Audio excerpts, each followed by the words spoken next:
Hope will arise out of the ashes of our past broken relationships, fractured families, and personal struggles.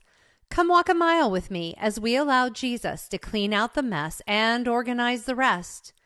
Welcome to the Bridging Broken to Breakthrough podcast. I am your host, Maria Wingard. Grab your shoes, lace them up as we start strolling through this week's episode. Continuing with Sly Sorcery, Silent Supernatural, Part 7. The harvest season seems to lower our tolerance for allowing others to terrify children while everyone laughs. It's time to validate the child's terror and step in to protect them. A person's fear should not be funny just because you know that particular vampire costume isn't going to cause physical harm. What about psychological?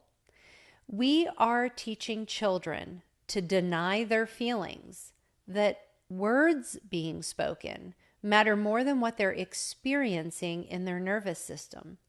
Then we wonder why they don't share about Aunt Hocus Pocus locking them in the basement or Uncle Wile E. Coyote making them uncomfortable with his hands. When children are treated with derision for saying that they are afraid, what makes us think they will take the chance in these situations to open up about serious matters? Consider, if you will, the spiritual trading that is being done by us in the Halloween season. Ezekiel talks about Satan's trading that caused him to be cast out of heaven and forever separated from the Lord. Quote, "You were blameless in your ways from the day that you were created till unrighteousness was found in you. In the abundance of your trade, you were filled with violence in your midst, and you sinned." Ezekiel 28:15 through 16. Let's start with sacrifices at altars. People or animals were sacrificed in most cultures during home building and their blood applied to the foundations and thresholds.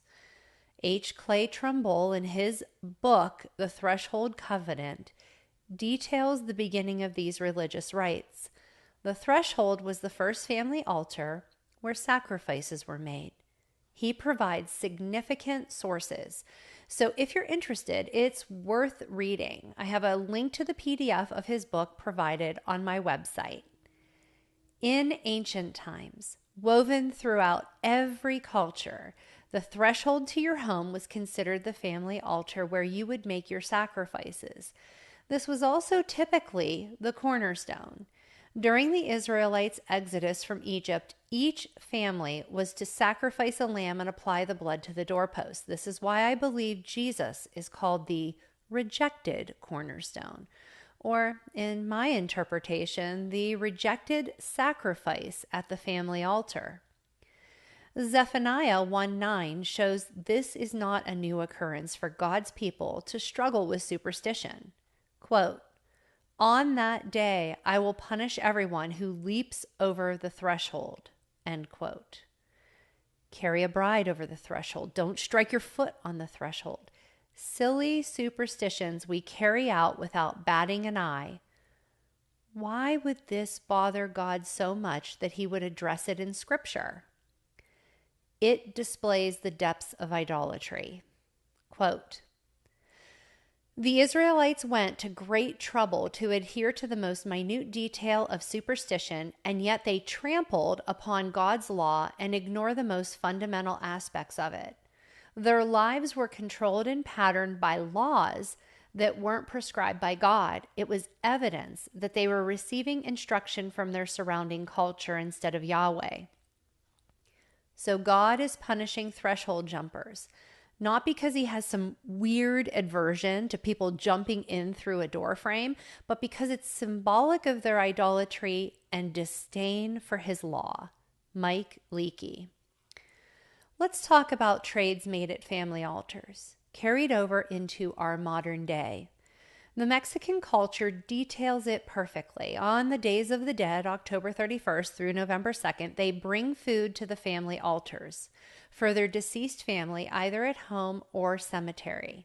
Most of the Mexican lore talks about the gods making trades with humans. On Halloween, as people approach our threshold or family altar with a threat of a trick if you don't provide a treat, we also bow our knees. This threat to curse us with a trick or to give a sacrifice of sweetness is demonic. Instead of calling on the God of Abraham, Isaac, and Jacob, we trade on the family altar out of superstitious fear without even realizing it. We've placed being uncomfortable, different, and a fear of man above honoring God when his commandments state, I am the Lord your God, who brought you out of Egypt, out of the house of bondage. You shall have no other gods before me. You shall not make yourself a carved image, any likeness of anything that is in heaven above, or that is in the earth beneath, or that is in the water underneath the earth. You shall not bow down to them or serve them. For I, the Lord your God, am a jealous God, visiting the iniquity of the fathers upon the children to the third and fourth generations of those who hate me, but showing mercy to thousands, to those who love me and keep my commandments. I am grateful you decided to walk a mile with me, your host, Maria Wingard, on the Bridging Broken to Breakthrough podcast. I pray that through our conversation, Jesus reveals how he is bridging broken to breakthrough as we stroll through another mile in this journey called life. Hope will arise if you let him in your life today.